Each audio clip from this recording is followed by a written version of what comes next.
The morning sun on Varan 7 painted the sky in shades of purple and orange. It was a beautiful day on the forest moon, and young Taman could not wait to explore. The 7-year-old boy grabbed his collection bag and called out to his best friend. Bada came running, her thick black and white fur bouncing with each step. The honey badger was not very big, maybe the size of a large house cat, but she moved with confidence. Her dark eyes sparkled with excitement. She knew what the bag meant. Adventure time? Taman's mother, Hewan, looked up from her research station in their home. She was a scientist who studied alien plants and animals. She smiled at her son, but her eyes held that familiar worry that all mothers have. "Stay close to the colony boundary," she said firmly, "and keep your emergency beacon on at all times." "I will, Mom," Taman promised. He clipped the small device to his belt. It was bright red and had a big button on top. If he pressed it, every adult in the colony would know he needed help.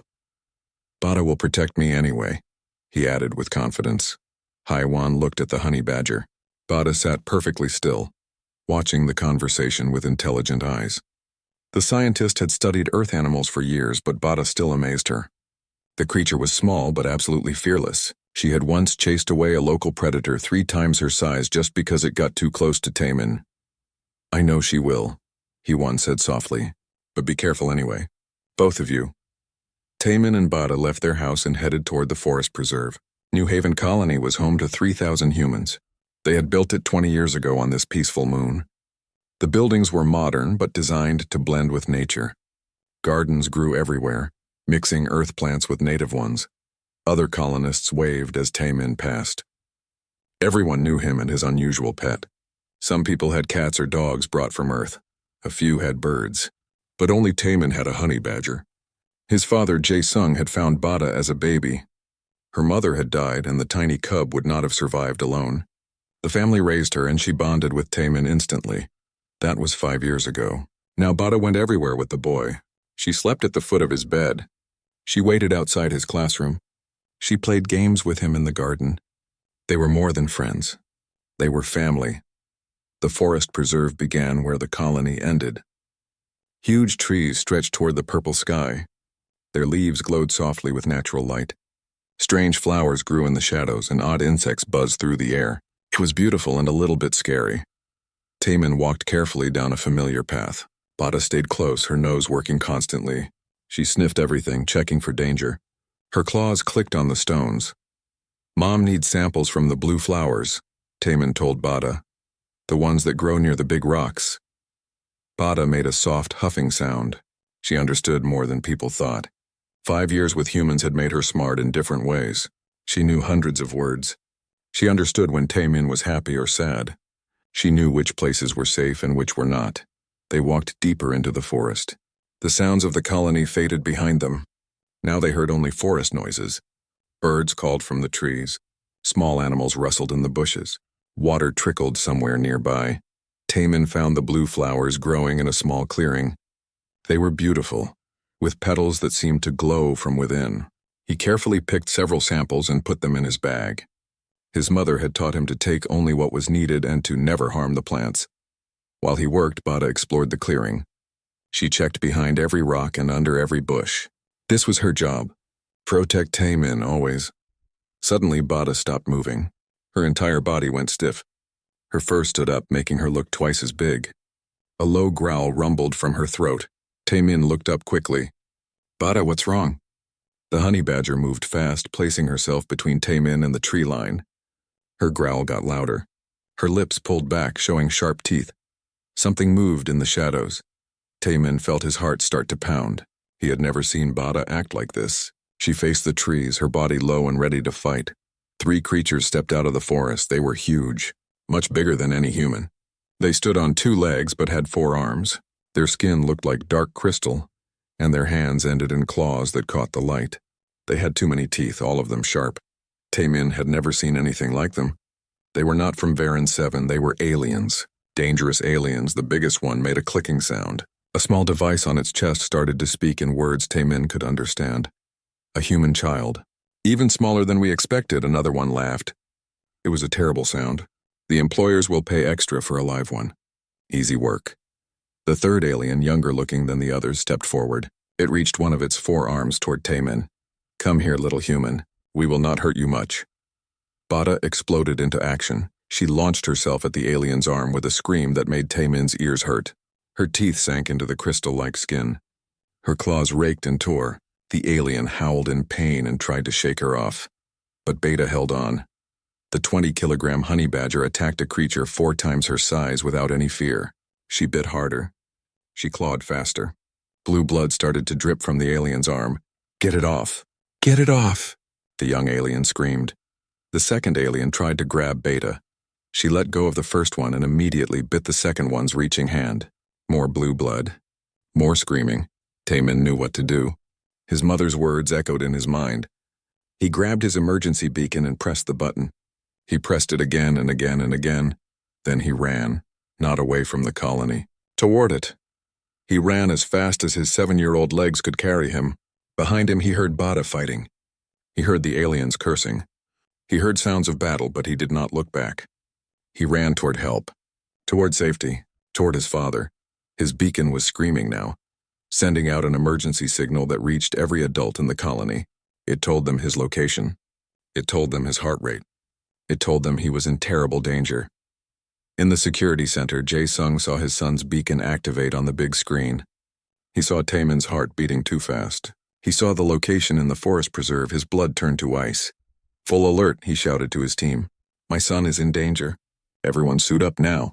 In her laboratory, Hyewan's computer started to scream warnings.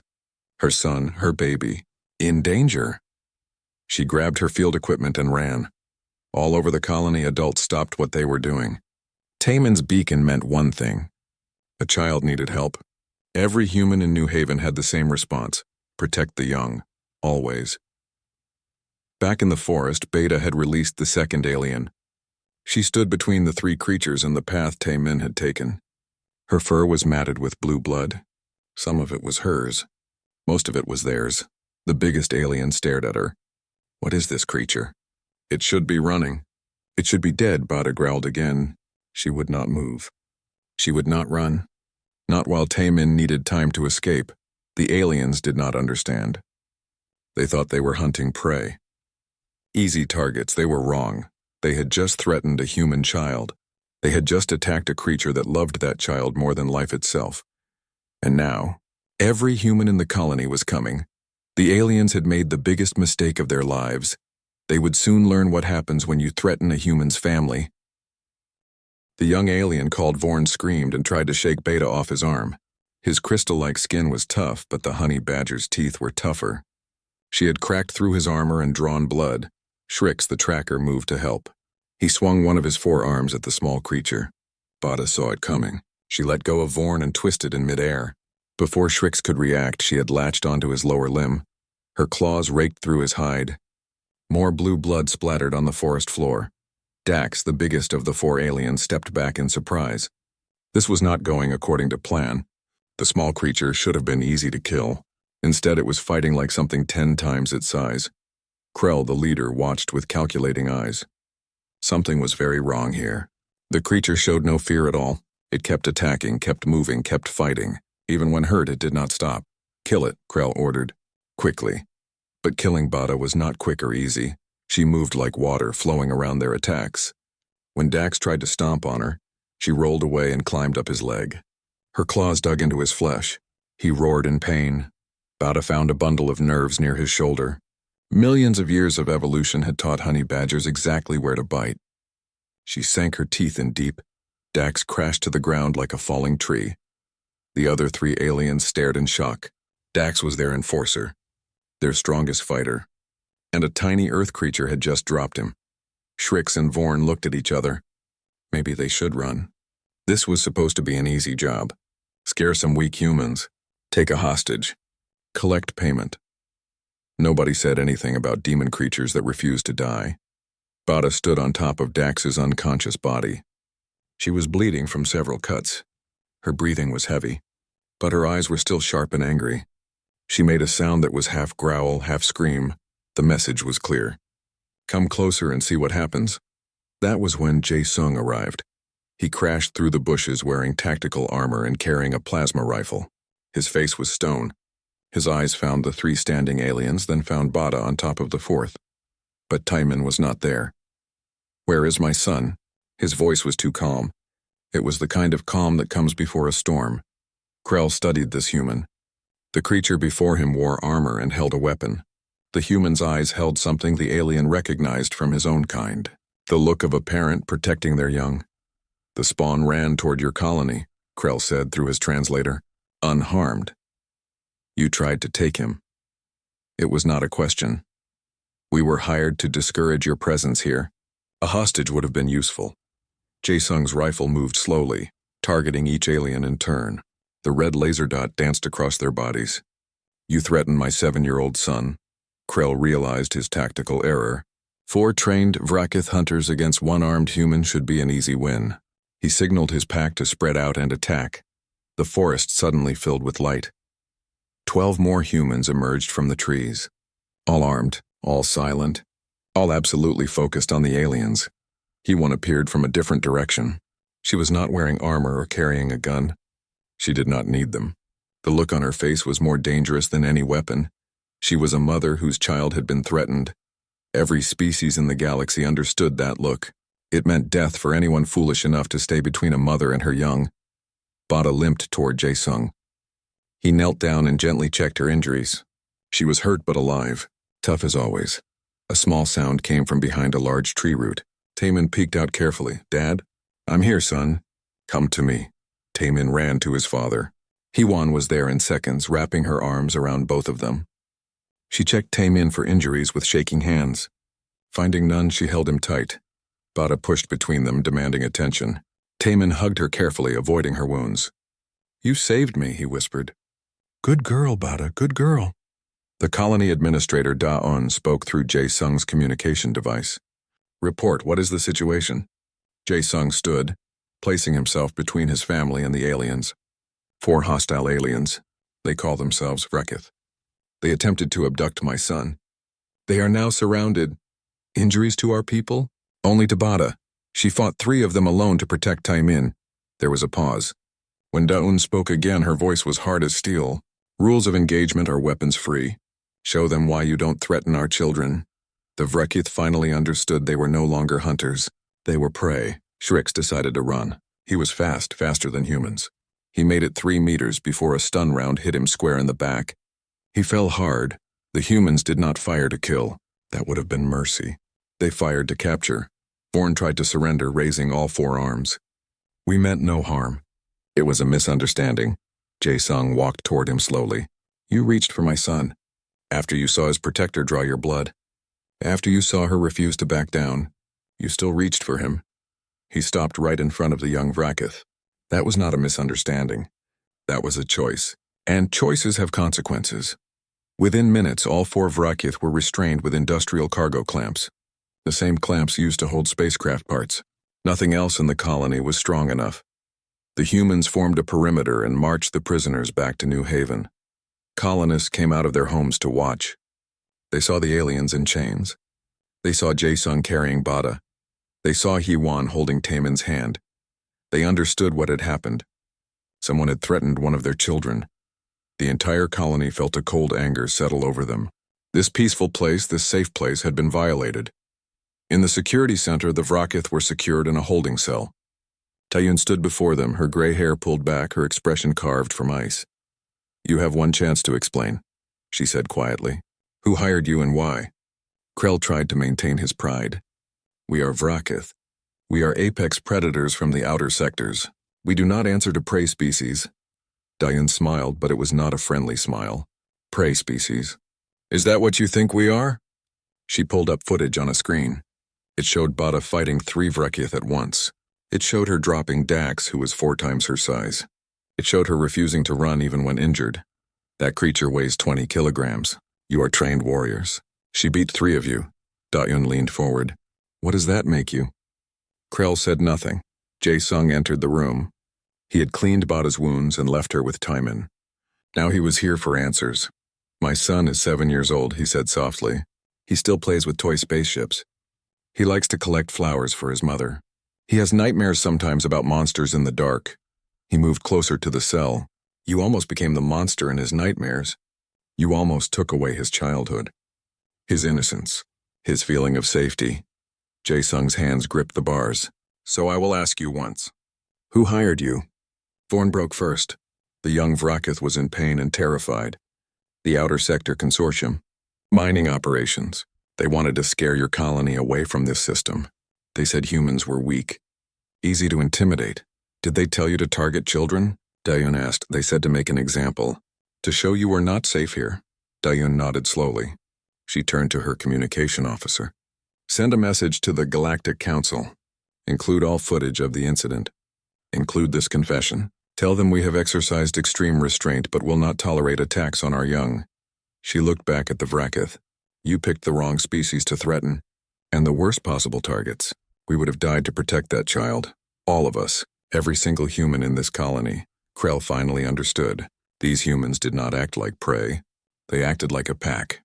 Like a hive. Threaten one and you threatened all. And they had threatened a child. The most protected member of any pack.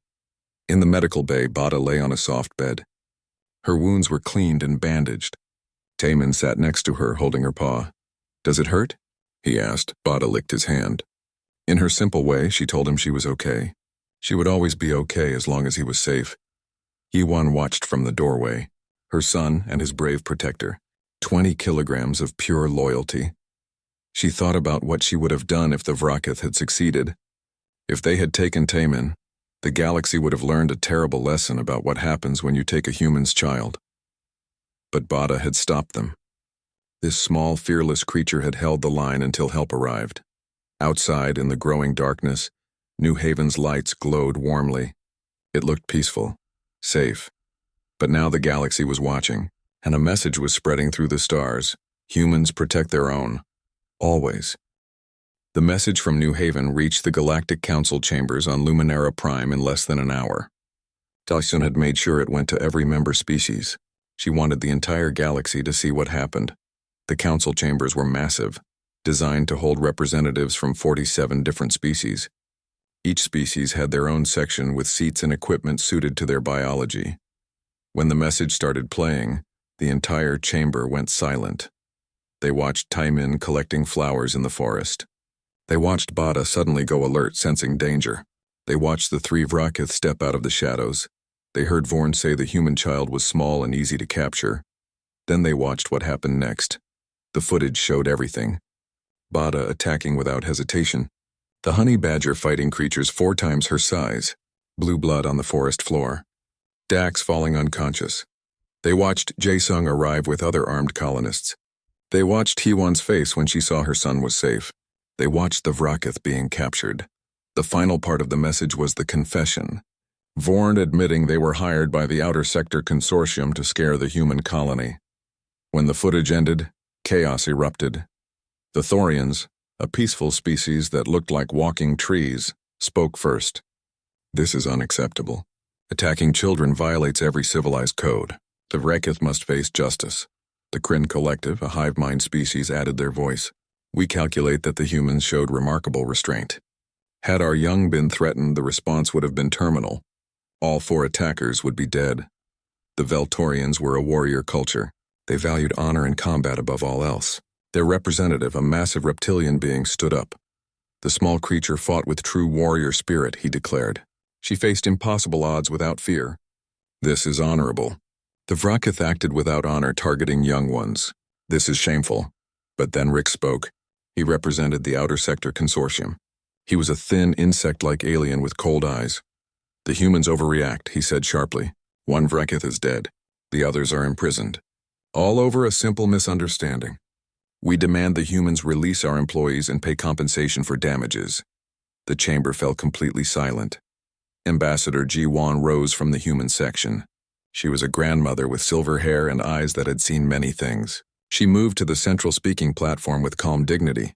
Compensation? Her voice was soft but carried through the entire chamber. Let me make sure the council understands what occurred. She pulled up additional footage. This time it showed Bada as a tiny cub, sleeping curled against baby Taemin. It showed them growing up together. Playing in gardens, Bada waiting patiently while Taemin did homework. This is not a pet, Ji-won explained.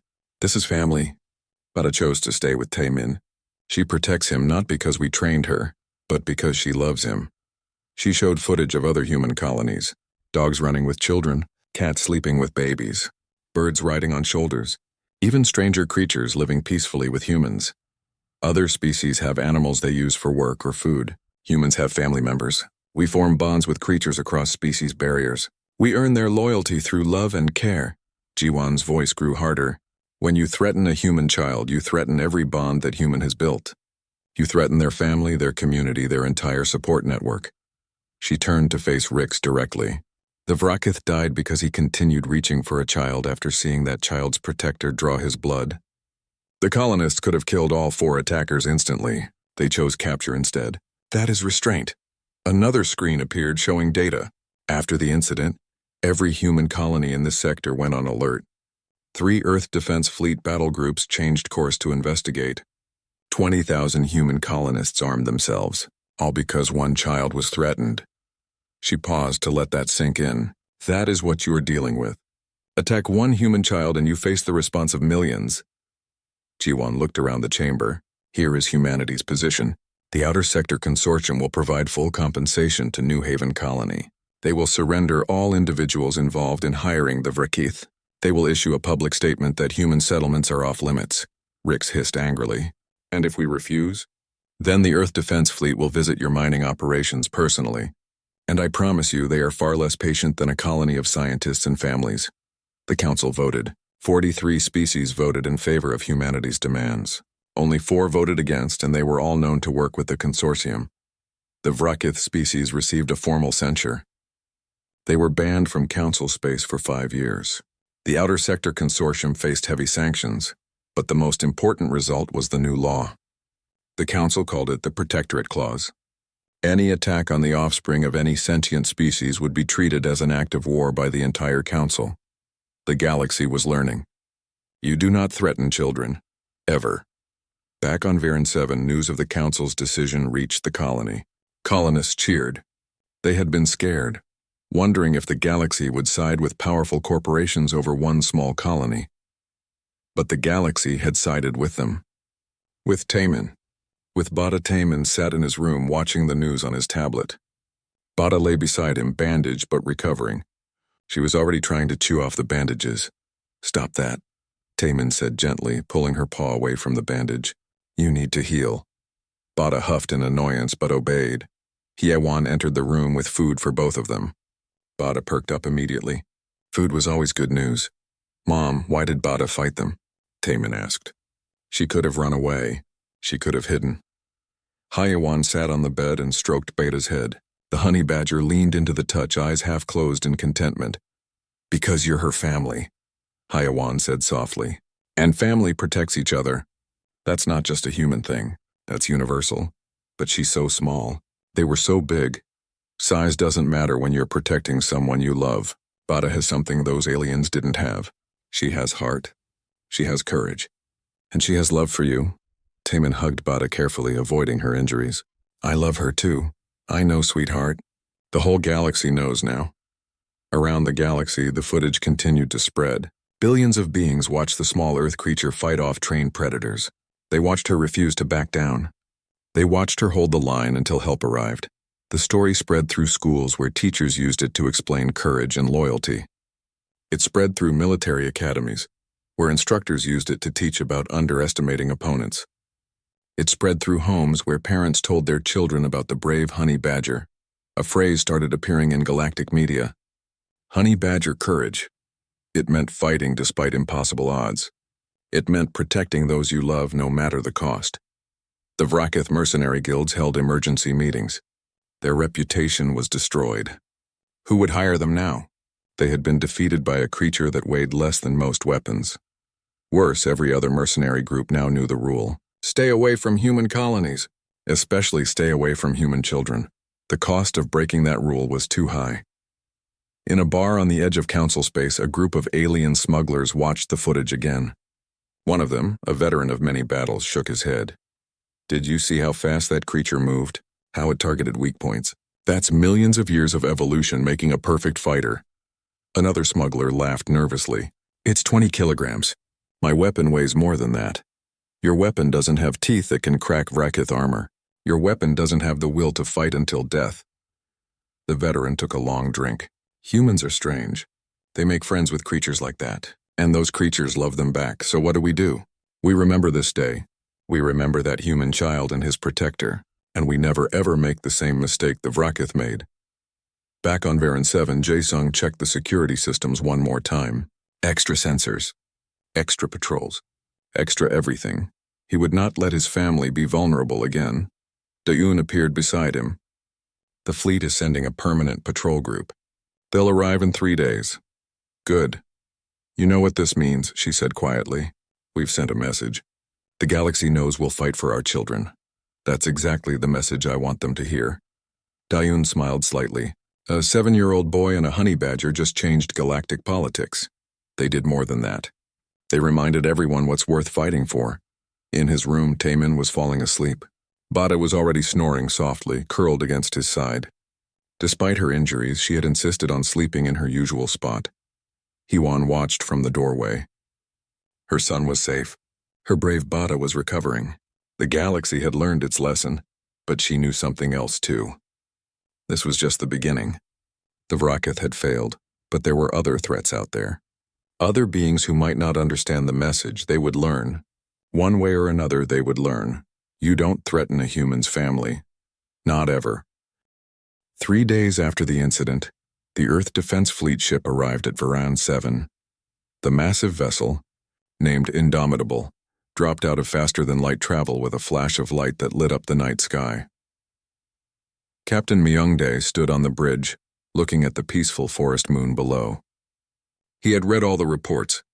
He had watched the footage a dozen times. Now he wanted to meet the colonists himself. But he was not alone. 17 different news ships had followed the Indomitable. Journalists from across the galaxy wanted to document the story. The human child and the fearless beast had become the most watched story in galactic media. Everyone wanted to see Taemin and Bada. The colony's main hall was packed.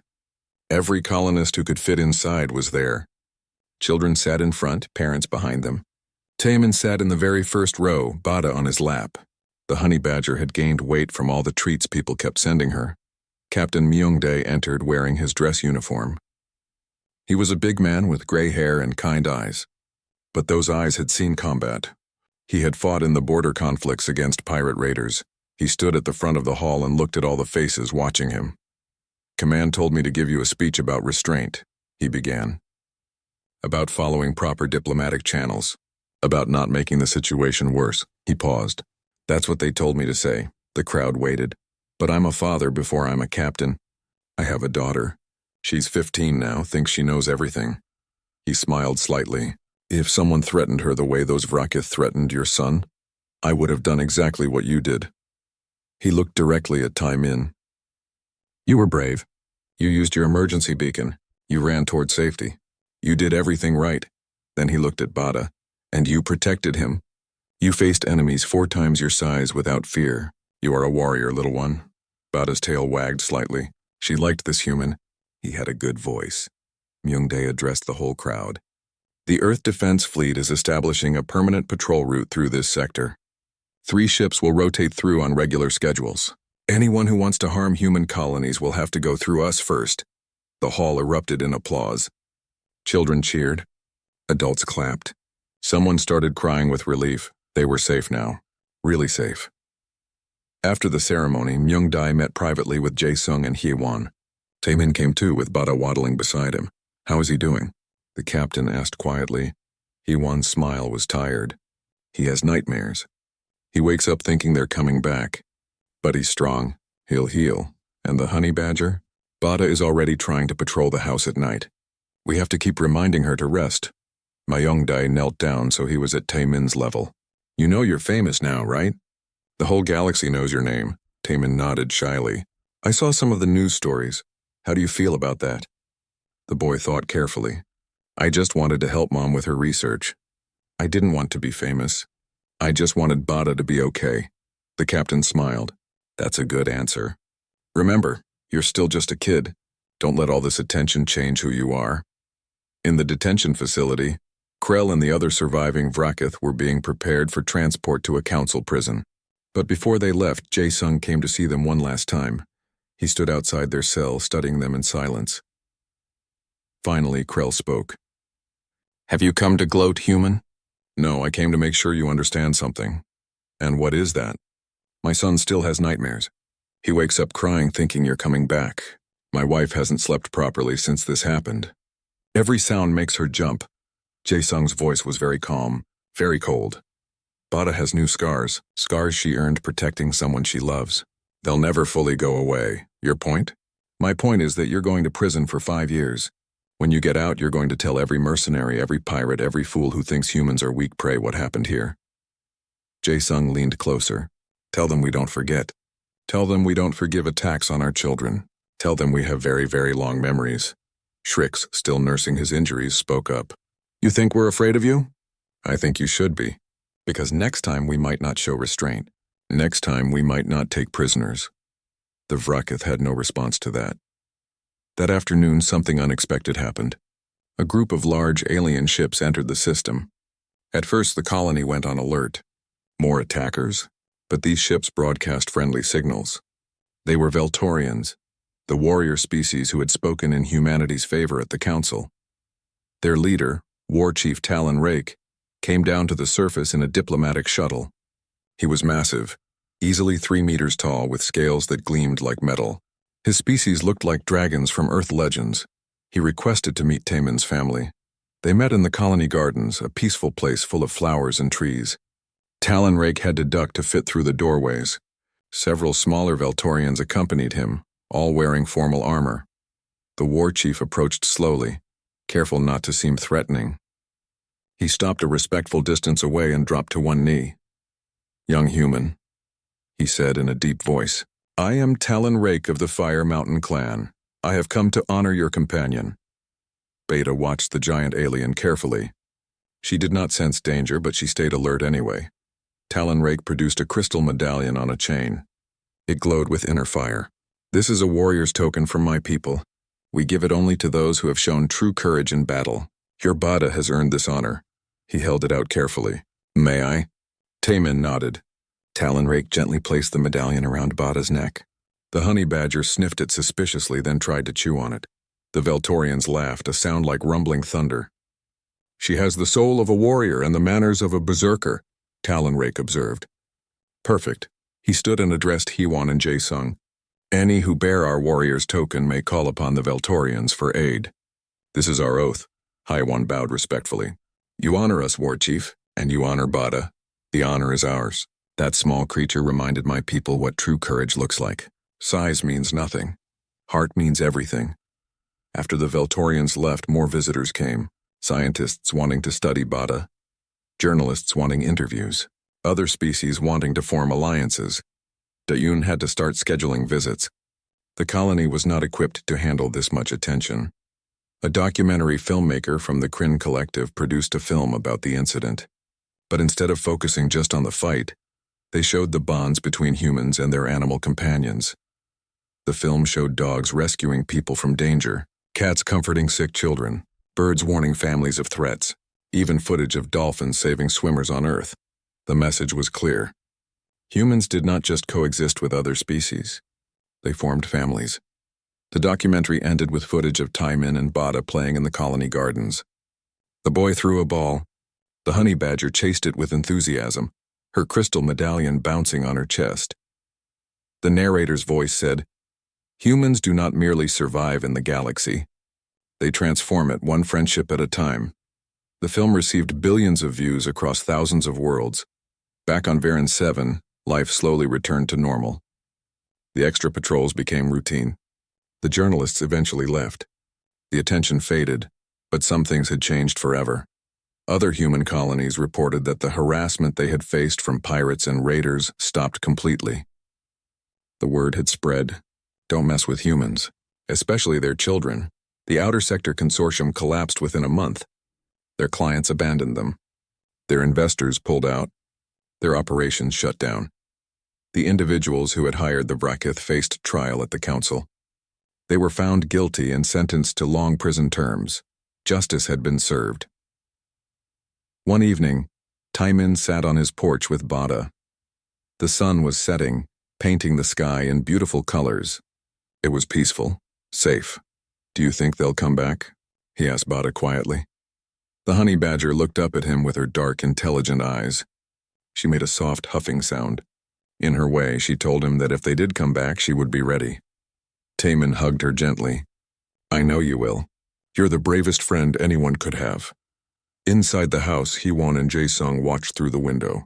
Their son was healing. The nightmares were becoming less frequent. He was laughing again.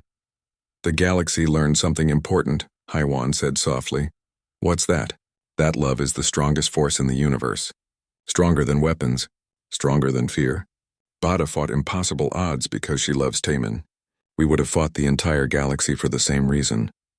Jae-sung put his arm around his wife. And now everyone knows. You don't threaten a human's family. Outside, Bada settled down for her evening nap, her head on Taemin's lap.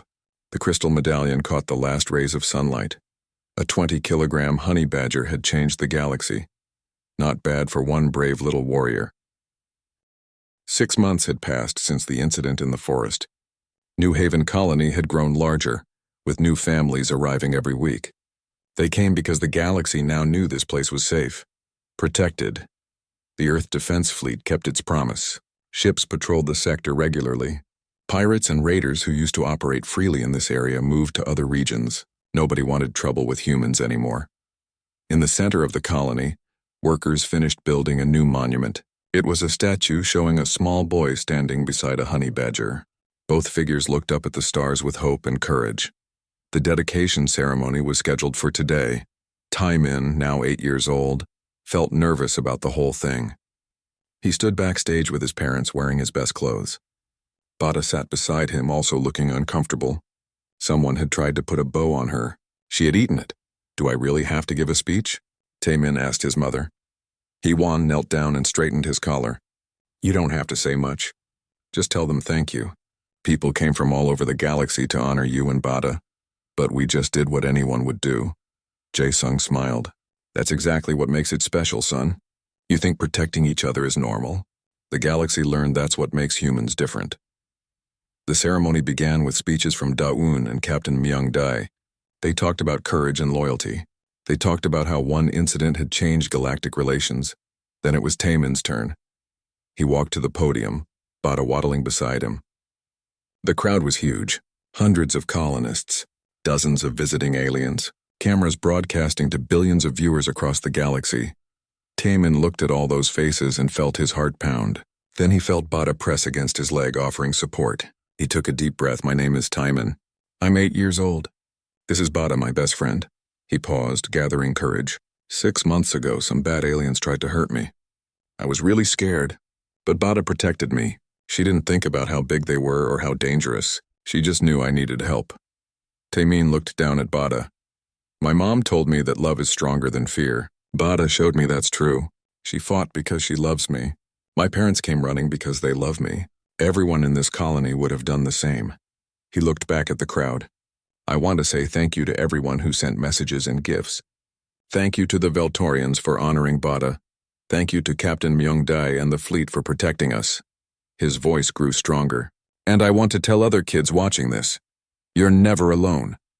Your family will always protect you. And if anyone threatens you, the whole galaxy will stand up for you now. The crowd erupted in applause. Adults were crying. Children were cheering.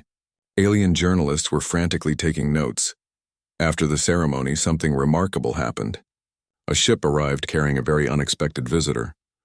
Krell stepped off the transport, no longer in chains. He had served his sentence and been released early for good behavior. The former Vrakith mercenary looked older, more tired. The colony's security immediately went on alert. But Krell held up all 4 arms in a gesture of peace. I request to speak with Jae-sung, he said through his translator. I mean no harm. I have a message. Jae-sung came to meet him, but not alone. A dozen armed guards surrounded them. Trust but verify. Why are you here? Jae-sung asked coldly. To deliver a warning to your people. And to ask a question. Speak. Krell's mandibles clicked slowly. I have told every mercenary, every raider, every fool in the outer sectors what happened here. Most listened. Some did not. Those who did not learn the hard way. The humans do not forget. The humans do not forgive. He paused. Your species is changing the galaxy. Other races now protect their young better. The Council's laws are stronger. Even predators like my kind think twice before taking contracts. That's not a question. The question is this: how did that small creature defeat us? I have thought about it for 6 months. I still do not fully understand. Jae-sung considered his answer carefully. Bada fought with something you didn't have. Purpose. She wasn't fighting for money or reputation. She was fighting for family. That gave her strength you couldn't match. Krell was silent for a long moment. I have started a shelter on my homeworld. For young predators who lose their parents, I teach them there is no honor in attacking the weak. Why? Because I need to undo the damage I have done. I cannot change what I did to your son, but perhaps I can prevent others from making the same mistake. Jae-sung studied the alien. He saw genuine remorse. It did not erase what happened, but it was something. Then I hope you succeed, he said finally. Krell bowed, a gesture of deep respect in his culture. Then he left, returning to his ship. Meanwhile, across the galaxy, the effects of the incident continued to spread. On dozens of worlds, families of all species adopted the human model of bonding with animals. Dogs and cats from Earth became precious commodities. Other species offered their own companion animals in trade. A Thorian family adopted an Earth rabbit. They named it Braveheart in honor of Bada. The rabbit lived in their garden and became beloved by their children. A Kryn collective integrated Earth cats into their hive structure. They found that the cat's independent nature actually improved their collective thinking. Even Veltorian warriors started keeping Earth animals. They particularly liked dogs, which matched their pack mentality. The phrase, honey badger courage, entered common galactic language. It meant facing impossible odds without fear. Military units wanted it as their motto. Schools taught it as a virtue. New Haven Colony became a center for human-animal bond research. Scientists from across the galaxy came to study how humans formed such deep connections with other species. One researcher, a Thorian named Bloom in Spring, published a paper that became very influential. She wrote, "Humans possess a unique ability to see potential family in any creature. This is not weakness. This is a form of strength no other species has developed. When you attack a human's bonded companion, you attack a piece of their soul." Taemin grew up with all this attention, but his parents worked hard to keep his life normal. He still went to school. He still did homework. He still played with friends, but he also started a video blog called Adventures with Bada. In it, he explored Varan 7's ecosystem, showing viewers interesting plants and animals. Bada appeared in every episode, usually causing chaos. The blog became hugely popular. 800 million beings across the galaxy watched regularly. Teachers used it in classrooms. It won awards for educational content. In one episode, Taemin said something that resonated deeply. Beta didn't save me because she was trained to. She saved me because she loves me. That's what makes humans special. We don't just survive. We build families from love, not just blood. That clip got over 1 billion views. Years passed. Taemin turned 20. He studied xenobiology at the Council Science Academy, following in his mother's footsteps. Bada, now older and grayer, still went everywhere with him. One evening at the academy, a group of young aliens approached nervously. They were students from various species. "Excuse us," a Thorian student said. "You're Taemin, right? The one from Varan 7? Taemin smiled. He had learned to accept his fame. "That's me. Could we meet Bada? Our instructor says she's the bravest warrior in galactic history." Beta, hearing her name, perked up. She waddled toward the students, moving slower than she used to, but still alert. She sniffed each one carefully, judging their character. A young Veltorian knelt down. "She's smaller than I expected." "Size doesn't matter," Taemin replied. "Heart does." The students played gently with Bada, marveling at her. This creature, so small and seemingly weak, had changed their entire galaxy. An elderly professor watched from nearby. She approached Taemin with a gentle smile. "You changed the world, young human. Before Varan 7, many species saw humans as interesting but weak. Now they understand what you really are." "What's that?" "The species that turns strangers into friends and friends into family. The species that fights hardest for those they love. The species that showed us all what really matters." Taemin looked at Bada, surrounded by admiring students from across the stars. "We didn't mean to change anything. We just wanted to be safe." The best changes often happen that way. You and Bada taught the galaxy about love, loyalty, and courage. Those lessons will echo for generations. That night, Taemin sat in his room writing in his research journal. Bada slept on her bed nearby, snoring softly. She had arthritis now and moving was harder, but her spirit remained strong. Taemin paused in his writing and looked at his old friend. 13 years together, a lifetime of adventures. She had saved his life. She had changed the galaxy. "Good girl, Bada," he whispered. "Best friend I ever had."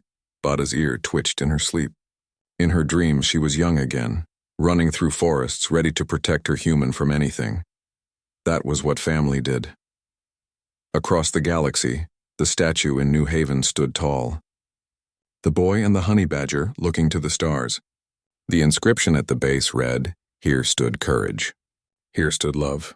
Here stood proof that the smallest beings can have the biggest hearts." In memory of the day the galaxy learned, never threaten a human's family. The lesson had been learned well. Human colonies thrived across hundreds of worlds. The Earth Defense Fleet protected them all.